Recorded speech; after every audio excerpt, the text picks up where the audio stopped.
So this is going to be my first impressions review of the MakeStick Prime Cross-Up. I've had this for maybe about a week now. I got this from IST Mall. They're a South Korean company. They sell arcade sticks, levers, buttons, PCBs, pretty much everything you need to make an arcade stick. They're from South Korea. When I bought this, the shipping was pretty expensive. I think it was like $60.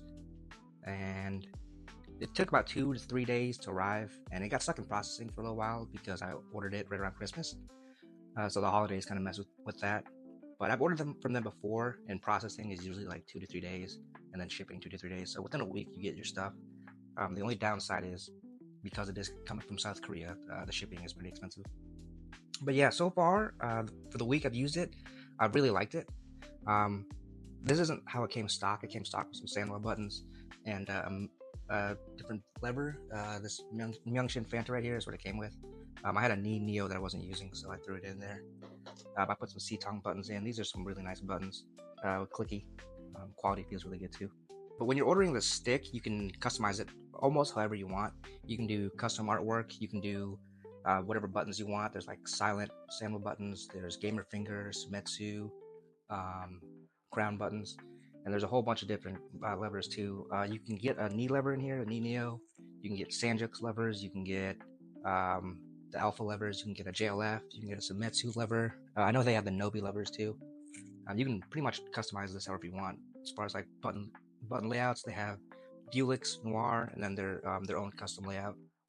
So when I bought this, the stick itself was, I want to say $260, and then I upgraded the PCB to a PS5 one. That was an extra $30-ish. Like I said, I got the stock OBS buttons and then the stock lever that came with it. Those were included in the price. It was in total maybe $300 before shipping, and then with the shipping was like an extra $60. So $360 altogether for the stick, which is pretty expensive, but I think it's worth it. The build quality on the stick for me is like a 9 out of 10. It's really good. There are a couple things I don't like about it. So for example, this whole case is plastic. This base right here is really solid, but since this stick opens up on a hinge, this part right here, you can see it, there's a gap, and then over here it's a little more noticeable, pretty big gap. I don't like that. And the trim around the stick, kind of inconsistent.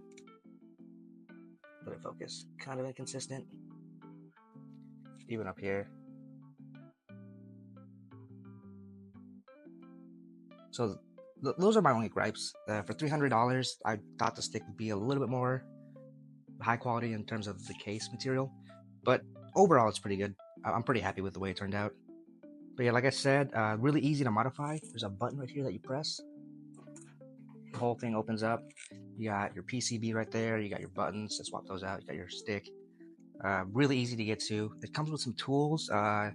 They give you a screwdriver and some needle nose pliers, so that's nice. But yeah, it makes customization really easy. A lot of space in here, so you can store extra buttons or whatever you want. You can. It comes with a detachable cable, so you can unplug it, wrap it up, throw it in there. That's nice.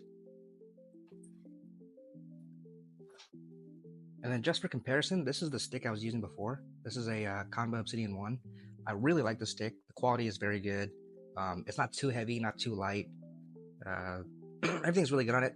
My only complaint about the stick is that customizing it isn't very easy. You have to flip it over and unscrew like 6 screws, and then you have to get into the back, do what you got to do, then assemble everything together again. So kind of a hassle to modify, but other than that, really good. And I really like this because you can press that button and just open it up. Another point of comparison for these sticks is the layouts. So this Obsidian has the Bulix layout. This MakeStick has IST's custom layout. The one thing I really like about this layout is the spacing between the lever and the buttons. So over here on the Bulix, the spacing is pretty tight, and when I'm playing on it, sometimes when I hold the lever, I'm doing like a quarter circle motion in Tekken or something. Because of how close it is to the button, sometimes I'll flick like this, just because of how I naturally hold the lever. And I'll get a misinput because I accidentally flick the button. Over here, since the spacing is so much wider, I never had that issue. So I had to do this to hit the button.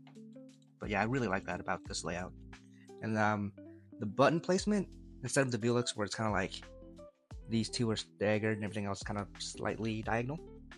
This whole top and bottom row are turned at an angle a little bit. So when I'm playing and I'm sitting, my arm is actually to the side. Feels very natural, feels very good. But yeah, overall, I really like the stick. That obsidian for me is an 8 out of 10. If you could open it up as easily as this and get to the parts, it'd probably be like a 10 out of 10 for me. But this for me, very good stick, very much worth the price. 9 out of 10 because I wish the quality of the case was a little better. And if it was, it'd be like a perfect 10 for me.